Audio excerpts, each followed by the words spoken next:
right, today we're going to start talking about motion graphs and how we graph that motion actually occurred. So there's 3 different ways that you might see, or really 4, but ways that you might see motion graphed. All right, the first one is like this green line here. Now your copy didn't come with it already colored, so I want you to go in and add that just so it kind of like adds a pop when you put it in your notebook. So the green line is representing a constant speed. So anytime the line is, there's no curve in it, there's no horizontal in it, it's just a straight line, that means that they're moving at a constant speed, or it stays at the same speed. This, you can tell, it is 70 meters, and it took them about 6 seconds to do that. So that's pretty fast. Now, if they were going faster, this line would be more of a vertical.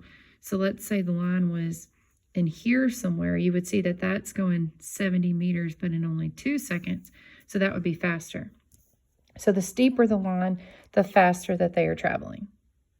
The next line is the red line. So if you look on here, we're once again going at a constant speed, but it's slower than this green line, because if you look at our stopping point, they only went about 25 meters, and it took them 6 seconds. Whereas this green line went 70 meters in the same amount of time. So they're going at a constant speed. They're just going a little bit slower. But then we have this horizontal line here. And anytime you see a horizontal line, that means that the object is at rest or not moving. Now, one way you can remember this is think about when you go to lie down, you are at rest. Okay, so when the line is lying down, it's at rest. That means no motion happens.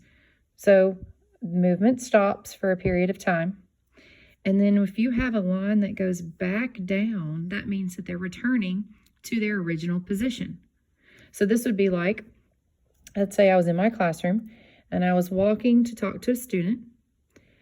Okay, let's say I'm at my desk and I was walking to talk to a student. I stopped and talked to them for a few minutes and then went back to my desk.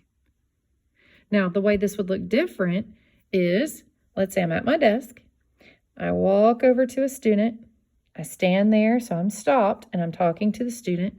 And then if I continue to walk across the room and not back to my original location, then the line would go up because my distance is still increasing. But since I returned to my original spot, the line went down. Now, the third type of line that you might see is a curved line here. And when you see a curved line, that means acceleration. So remember, acceleration doesn't only mean speeding up, it can also mean slowing down. So acceleration is basically just a change in speed, and that's how you can remember the C-shaped line means a change in speed. So in this case, the object would be getting faster. All right, let's look at, well, this horse example here. Okay, and I've already done it for you. We did it together in class, but it's just easier since I don't have an extra free hand right now. So this says that a horse gallops a distance of 60 meters in 15 seconds. So we start here, we go up 60 meters, and it took him 15 seconds. So that's why our first plot is right there. Then he stops to eat some grass for 20 seconds. So we're at 15 seconds. He stops for 20 more seconds. So now we're at 35 seconds, and that's our plot. Now the line is horizontal because he stopped to eat. All right, next he trots for 25 seconds over 60 meters.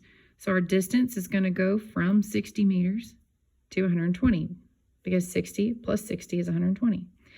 And our time, it says he took 25 seconds.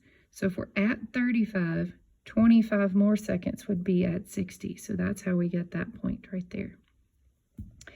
Then the horse trots in the same direction he galloped. Finally, the horse races back home.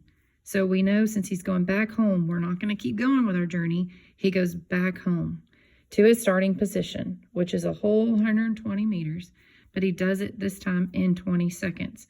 So he goes all the way back home, but he does it in 20 seconds. So that's where we get our 60 to 80 seconds. And that means he goes home. So, and down here, we calculated his total speed. So you'd say his total distance traveled. Well, to get to his stopping point was 120 meters. And then he went 120 meters all the way back home. So that's where the 240 comes in. His seconds, his whole journey was only 80 seconds. So 240 divided by 80 gives you 3. So it's 3 meters per second was his average speed.